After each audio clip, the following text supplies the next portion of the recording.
So today I have Kayla Logue on the podcast. She has written a book called Always Squeezing Lemons. From that title, I'm sure you can tell there's lots of good little nuggets in there, and we're going to discuss it. So Kayla, thanks for joining. Thank you so much for having me. Oh my God, I'm believe me, I read this book and I have 3 pages of notes. We're not going to get through all these today for everybody that's listening, but I am so excited to hit on some of these points because I think they resonate for all of us. And the first one I am bringing us to is you mentioned waking up at 3:20 a.m.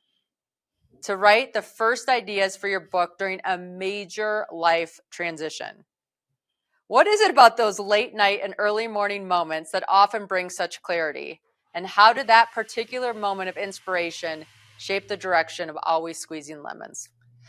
You know, it's interesting because obviously you read my book and I literally decided to completely start over. I left with $900, was going through a divorce, started over in a career. I didn't even know where I was going with my next career moves. And it was during COVID.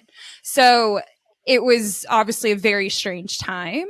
But at the same time, I feel like so stuck for so many years that it wasn't long after that I just felt like so free that it was the creativity and the inspiration for the goals that I really did have that I just didn't feel like I had anymore started to open up.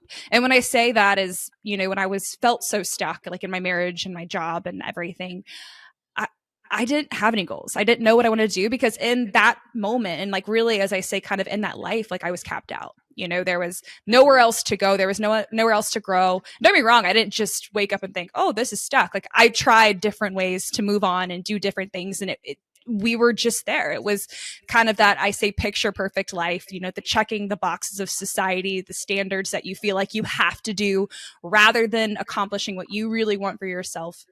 And so, those early morning, late night things, I just felt free. I felt creative. I felt like I could think for myself again and really start feeling for myself again. And even at that time, me writing a book, I mean, I had no money, I had no job. Why would I write a book? There's nothing to write about. I mean, except for just chaos. And I was a journalism major. I've always loved writing. I love once you've burnt all the bridges, right? You've tried all the things and you're like, okay, this is where I'm at, and this isn't an alignment. And so now it's time to do something else or try something else. Having that confidence that we can go from ground zero, right? Like if you've lived off ramen noodles, you're like, okay, well, if I start at ramen noodles again, I've been there before, I can build again. There's so much confidence that builds in yourself from being able to do that. It's crazy. You're so right. And what's interesting is even since I've written this book and, people now know my story of it's only been about 4 years and how much has changed and how much has happened since then and how much growth I've had. I'm like, it's never ending. I'm still going through different challenges and trials and start overs and new things to overcome. But again, kind of how you said, you create that type of resilience when you've done it before, you can do it again. And it's so interesting when you just step outside your comfort zone and give it a good old fashioned try, what can truly unfold. Yeah. And in the book, you talk about where there's an interesting distinction between quitting a relationship and quitting on yourself.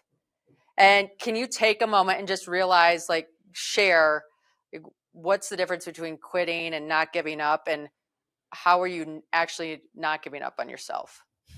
Yeah. So in that chapter, I kind of go into the context of, for years, I was really not really sacrificing. I was falling into ultimatums. It wasn't a sacrifice. It wasn't for the good of our relationship. It was just me constantly giving in to things that worked better for him. I was living a life based off of what he wanted for me, not what I really wanted for myself. And so by me, rather than setting that boundary or having those strong standards for myself, I just gave in. It wasn't like we, had too many conversations, and really any conversation I tried to have would get shut down anyway. But, I was quitting on myself by not having those strong boundaries or those strong standards for myself. And when you're unable to recognize what those really are, your non-negotiables, those things you really want for you, then it's really hard to have a strong partnership, right? And I mean, so I definitely, even in the book, I take responsibility for not being able to hold to those standards. But at the same time, there were so many things in the relationship that just didn't align. And, no matter, how much you care for somebody, how much you want the idea of it, if you aren't in a line with the things that you value and that you want, it's never going to work out. Right. And Right. when you're quitting on yourself is when you're not holding yourself to those standards. And I didn't. And I was just doing what I thought I should be doing rather than what I really wanted. These relationships are give and take. And all of a sudden you realize you're in this deficit of giving and nothing's refilling your bucket, and realizing the only person that we have to report to is ourselves. And if we Right. can't come home to ourselves every night because we gave everything we have away, then you can't even have a relationship with me because I'm not here. I'm not who I am. So once I learned to step into me and own me, and if we try this relationship and it doesn't work out, hey, that's okay. Like, you be you, me be me, and we'll move on. Um, Right. you talk about it in the book, and I think this is an interesting distinction too, of running. For a while, you were running from your emotions. And when somebody, like, sometimes we run to process emotions, sometimes we run to run away from them. How did you realize like that was one of your numbing devices?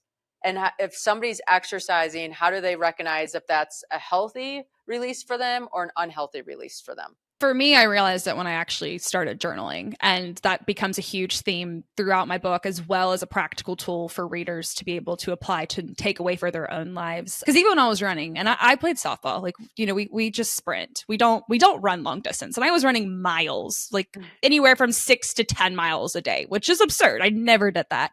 And I knew I was going through a lot. It felt like a weight I was carrying, right? And then Yeah. my sister, she's a double major in psychology and Spanish, super smart, and she's very persistent about me journaling. And finally one night I was like, screw it, I have nothing to lose, I'm just going to do it. But I definitely pushed it off. Like, I was like, it just seems stupid. There's no way me writing my thoughts down is going to help, which I was very wrong about, clearly. And so after that, and I mean, it was like 10 pages of just pure word vomit. And it really was like one of the greatest releases I felt. And I realized the things that I was running, like just constantly running through repeat in my mind, through miles and miles, it was going unprocessed because I didn't know where it was coming from. And as I started writing, I was able to find the triggers. I was able to find like why I was responding that way. And so for me, journaling is how I figured it out. And I really think with, everybody is different, but I think you just have to really have that type of self-awareness. And also the honesty with yourself. I think that's a really big thing. It's even, if you're going to journal or not, but if you're working out, and whether it's a healthy relationship or not, if you're just trying to work through something and you're using that as a coping mechanism, which isn't a bad one, it could be a lot worse. But at the same time, if you're holding extra weight that you should be processing, I think you should have to be truthful with yourself and know that there's stuff you need to work through and take other avenues to do so. And that's sometimes a lot more hard. No, I found like journaling is such a crucial tool to just understanding myself, because I'll think I have 1,000 problems. And then when I start writing things down, I realize I don't have 1,000 problems. This one problem is manifesting 1,000 different ways. So if I fix this one thing, I'm going to knock out 1,000 problems that before felt heavy and now feel easy. And so when you write these things down, you can start seeing the patterns of yourself or your thoughts. You start realizing, oh, when I do A, I feel B, or that C happens. And it just gives us more clarity on who we are and allows us to start working with that material. Yeah, it's so true. And I mean, I agree exactly with how you said, we think we have all these things, and it's just crazy how it unfolds on paper, essentially, regardless of what it is. As you start writing things down, you're like, wow, okay, I didn't even know that existed, or wow, I didn't even know I thought that, or wait, where did this come from? And it's interesting how those triggers, or, those things can just really transform into things that make your life a lot easier. Okay, so one of your journey with trauma recognition involved letting go of the idea that your struggles weren't severe enough to count as trauma. How did this shift in perspective change the way you approach your own healing process? Because I think a lot of us think, oh, I don't have a capital T trauma, so I don't have trauma. But these lowercase t traumas, they add up. Yeah. And I mean, honestly, I kind of had to start being a little more selfish in a sense. Like, I had to really start looking internally. I had to start practicing self-forgiveness, but I didn't even know how to do that until I stopped comparing what I was going through to anybody else, right? Because I mean, I can't compare me even going through a divorce and not having a job and all this stuff to somebody starving and homeless. It's just we don't have the same problems. But that's the thing is your trauma is your trauma, right? And unless you deal with your trauma, I'm a very empathetic person and I want to help everybody be the best version of themselves, but I can't help anybody unless I help myself first. And so when I was able to really realize that I needed to work on myself, I needed to better myself, and I needed to take care of my issues before I could do anything else good for anyone else, that's when I would say it really reframed for me. It was like, all right, Kayla, you're good at taking care of other people. You're good at pleasing other people. You're good at making sure people are taken care of before you. You got to do that for yourself. And when I was able to really kind of do that, it allowed me to kind of take a step back and really just stop comparing. And I just became a better person for everyone around me in that process. Yeah. But it's hard at first, right? Because the language, the dialogue that you're having with yourself is, this is selfish. And I used to struggle with that because I have 7 kids and I have all these things going on and there's a million excuses and blah, blah, blah, blah, blah. And finally, when I changed the word from selfish to self-full, and I'm like, hey, I can only pour from a full cup. I have to be full to be able to help others. That like just little flip of language gave me a lot of power to help me through my journey.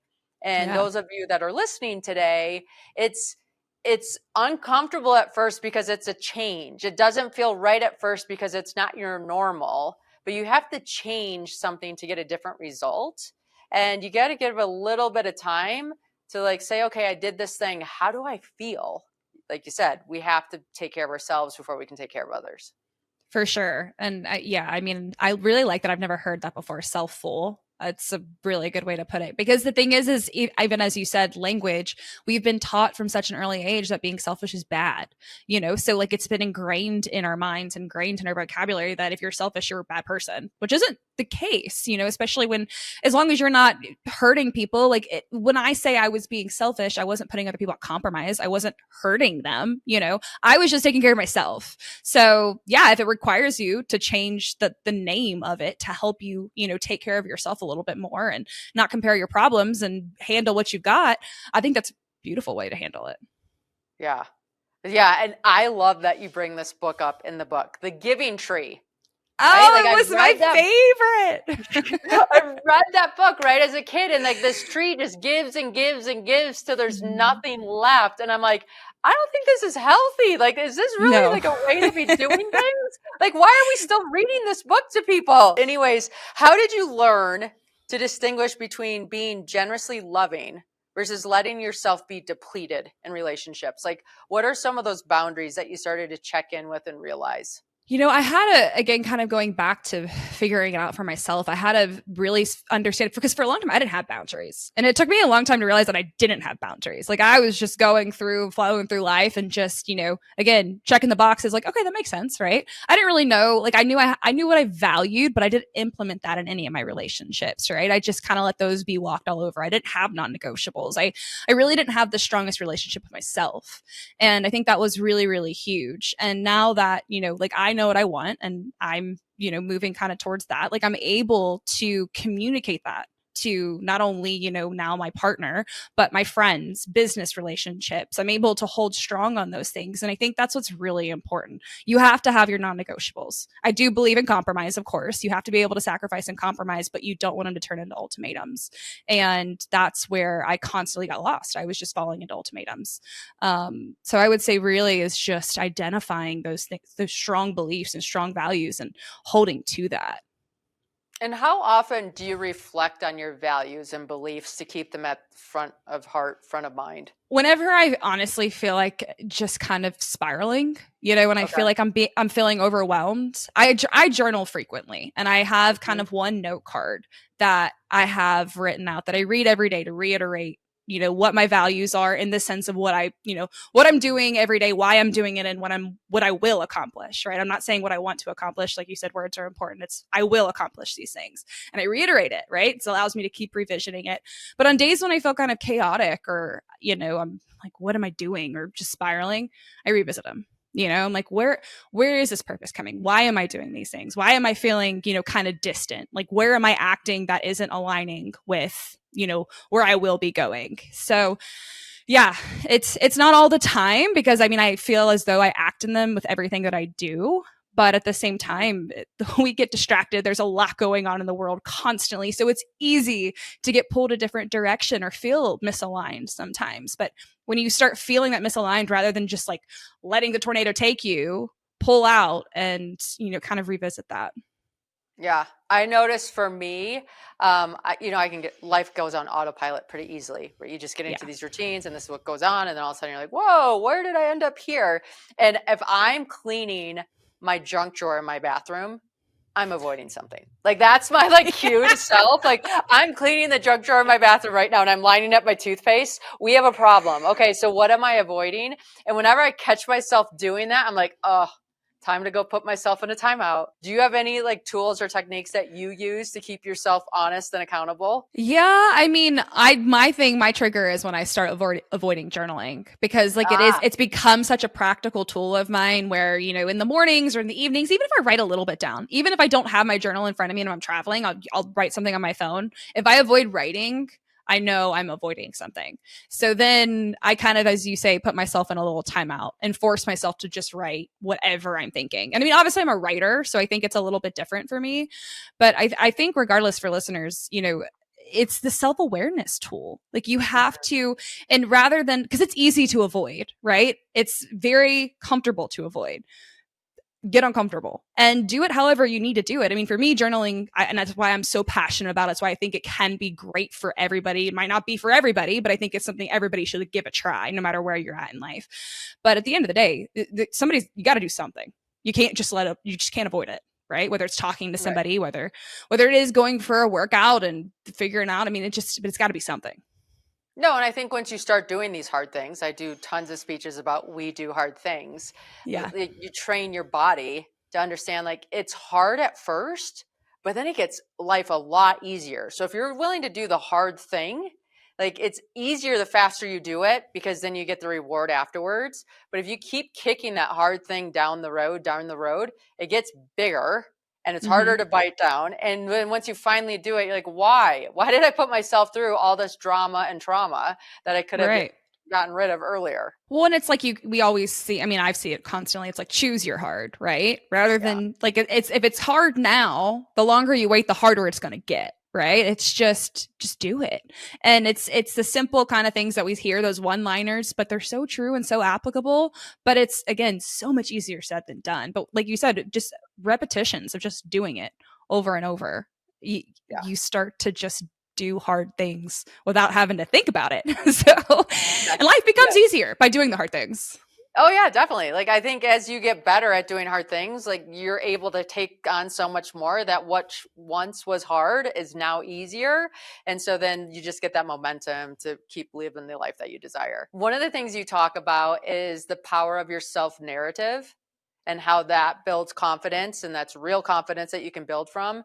What do you have any self narratives that you like go back to, like mantras or affirmations, or how do you help somebody that's in that negative spiral with that self-talk? I write, your mental narrative is either your greatest asset or your Achilles heel. And, Mm-hmm. it really comes to a choice. And I think one practice that really helped me, and again, this is the empathetic person and caring person inside of me, was, and I forget where I heard it for the first time. I've heard it a couple times since, but it's literally saying the things out loud that you're saying to yourself and then asking yourself if you would feel comfortable telling your sister or your brother or a loved one those same things.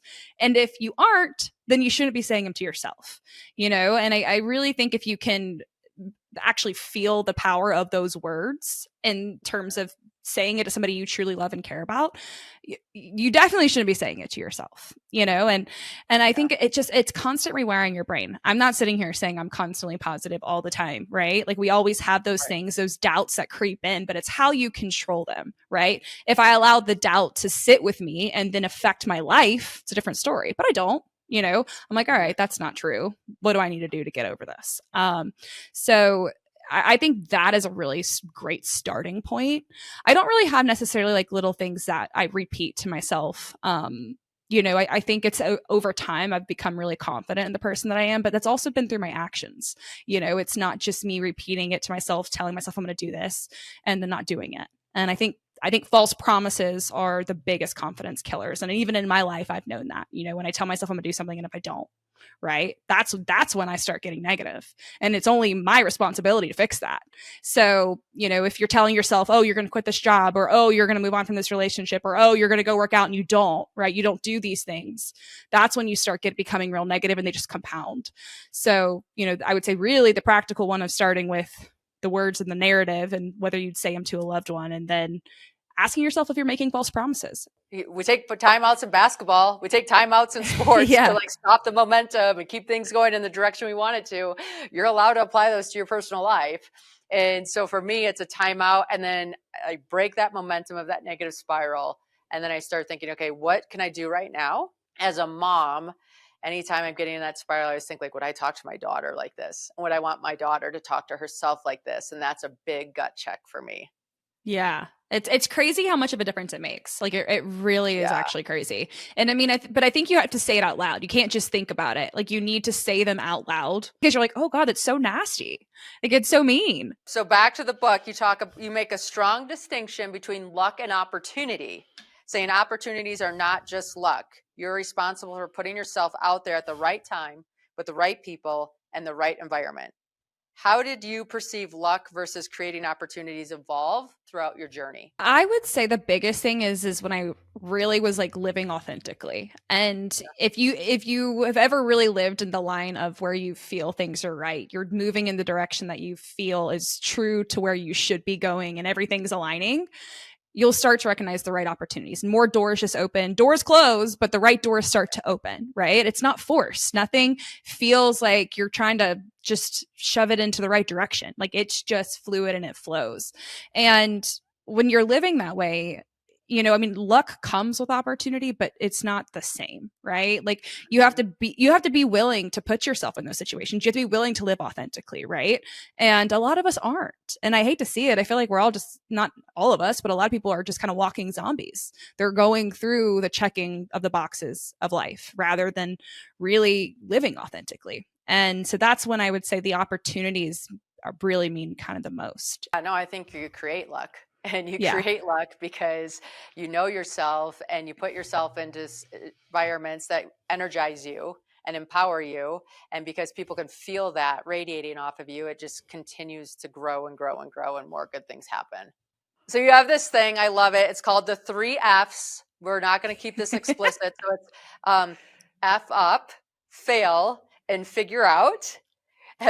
How has this given you permission to go through all 3 stages and change your approach to taking risks and dealing with uncertainty? I mean, it just totally gives you permission to screw the whole thing up, right? You're just if I do this, it's okay, right? So you F up and you fail, that's the first whole part of it, right? But then you figure it out.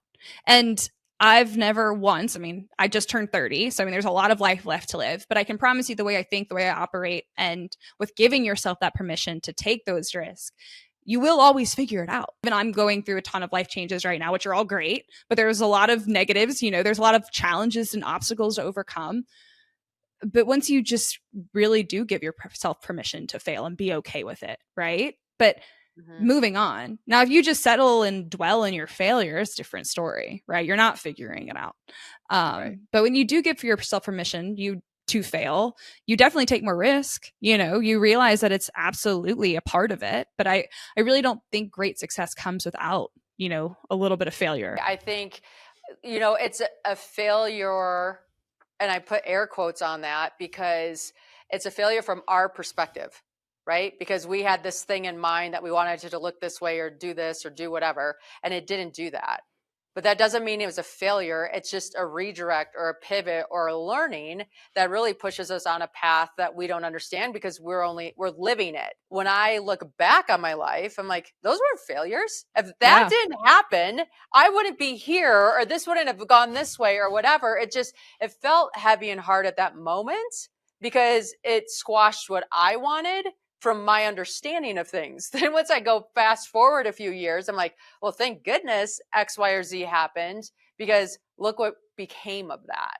And Yeah. so I think it's really important to realize like failures are just because we have limited perspective. So true. I really like the way you put that. And like perceived failure, I think is so important because in the moment, like exactly as you said, it seems like a failure. But I think also when you get used to kind of taking those risks and moving forward, you realize that. So when you do fail or like you do feel like you're screwing up, you realize there's a reason for it and you trust it a little bit more. It doesn't hurt you as heavy. It's not like a dagger to the heart, right? You're like, Yeah. okay, this is failure right now, but it's not necessarily failure. Okay, so we're both sports fanatics because you use this sports analogy about having a starting lineup versus just being on the roster in our relationships. Can you talk about how you learned to distinguish between the different levels of relationships in your life and how that's helped you have healthier boundaries? Yeah, so I mean, the starting lineup is, your top players. Like they're always there. They're solid. They're the ones that are close to you, love you unconditionally, through your flaws, screw ups, all the things, right? So those are your core people. And of course, like for me, that's my family. Fortunately, I have a very strong support system in my family. But as you get older and as you start to grow, that starting lineup gets a little bit smaller. Then you have people on your team. And your team, depending on the sports, I mean, gosh, football has 40 plus, right? So you can have a lot of people on your team. It can be your coworkers that are great to you. There can be, of course, just even your close friends. It can be people that you hang out with, people that are supportive of you. And then the people that are cut are the energy suckers, the people that, just put you down, and the people that really add no value to your life. And as you get older, you have to be able to add value on both sides. You definitely, it's for me, it's easy to find the people that are energy suckers now, and kind of distance myself, but those are the people that are cut. And as I've been able to really establish and figure this out, like I mean, I just really prioritize my time, with the people that I spend them with. I don't say yes to people that I don't want to be around. Yeah, and I think that clarity, right? That framework gives us clarity of like, here's my starting roster, here's like my support team, here's the people that are not on that lineup at all. That allows us when we're making decisions, like how is that impacting the people that really matters? And Yeah. if we keep that in line, then we're making decisions that's bringing everybody with us instead of, getting to the top of the mountain and now we're single because we burnt every single relationship on the way there. Right. So I just love having language to use to put people into spots so that I can have an easy check-in. Is this helping me with the relationships that I care most about, or am I compromising those? And how does that play out in my life? No, and I mean, honestly, that was like being, growing up playing sports my whole life. I thought that was the easiest way to describe it in that sense. And people can totally relate to it and also categorize it. And I mean, I think that's the most important thing when you're writing a book. It's like, how can I apply, my stories to readers to be able to take away and apply to theirs? So now we're going to get into the 3 Ds. So it's dream it, define it, do it. You talk about like the process is the ultimate challenge. Can you talk about the gap between knowing what we want and actually taking those first steps, and how faith plays a role in bridging the gap? Yeah. So, I mean, I really think this framework's really important. And I think I talk about it a lot, even when I speak to younger college students, young professionals, use it even when we do stuff with moving towards, because a lot of us get stuck in the dream it phase, right? Yeah. And when I say stuck, it's because we're still dreaming and living in our dreams rather than making our dreams a reality. And we all have the capability of doing it, but we just don't, right? And that's where the next phase of doing it comes in, right? Like, I mean, I'm a huge fan of delusional goals, but you're never going to achieve your delusional goals unless you don't have systems. If you don't understand how you're going to get there, you don't have a framework, you don't know why, you don't know what you value, like you got to define it very specifically and get really specific with it. And then doing it is taking action. It's starting, right? And it's having the patience to realize that if you're having delusional big goals, you can't get there overnight. But when it comes down to the faith, I think, and I really talk about how I was so fear driven and then how I turned that into the faith of believing in myself. And again, I think a lot of us are just driven by fear. We're always thinking, what if this happens? Like, what if this goes wrong? Rather than like, well, what if it doesn't go wrong? It's changing that narrative and really just believing in yourself, having the confidence in yourself that, even if it does fail in the moment, you will figure it out. You will still do it. You will overcome the challenges. And, I've really, over the past 4 years, have just figured out this unwavering confidence that no matter what happens, like I will figure it out and I will be great. I will still do what I need to do and what I want to do and how I want to help other people. But I think when you're so aligned with where you want to go and what your true mission and purpose is, it's almost impossible to truly fail. I love the dreaming stage myself. So how I get out of the dreaming stage is I put a deadline on something. And so for me, if I'm dreaming of an idea, so for example, right now I'm thinking of putting on a trip to Kilimanjaro for just women. Right. I'm like, so I've had a few women reach out and they're kind of interested. And I'm like, okay, if I could do a female only trip, I'd be super excited about doing it. And so I gave myself to the end of November to figure out the details. If I can't figure out the details by then I'm not doing it. And just that like little time frame of here's the time frame that I get to work with. I can either show up and get it done because then I know it's important to me. And if it's not, then I'm not allowed to revisit for 6 months because it forces that boundary, and that boundary gives clarity and focus to turn it from a dream to do it. And I think also like deadlines are important regardless, like no matter even what phase you're in, because it's easy to procrastinate it or push it off, especially when like you're just getting started and you're trying to get into the nitty gritty of it. It's tough. It's really hard. But then when you just start get going, you're like, okay, I need to have this done by this. And then it's crazy how much momentum builds and then new doors start opening. So, and like just find, even I've been struggling with this project lately and I've just been like toying with it in my head and wrestling. And then finally I'm like, you know what? I need to ask somebody else. I need to get somebody else involved, hear their opinion, get some new energy interjected into here and see if it's something I can work with.